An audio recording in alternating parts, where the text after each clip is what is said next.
Hello everybody. Today we're going to talk about how to fix DKIM signature invalid. So step number 1, verify current DKIM settings. Check your DKIM settings in your DNS record.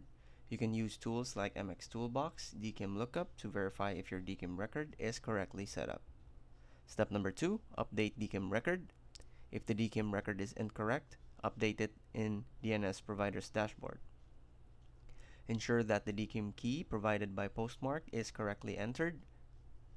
And step number 3, propagate DNS changes. After updating the DKIM record, allow some time for the DNS changes to propagate. This can take anywhere from a few minutes to 48 hours, depending on your DNS provider.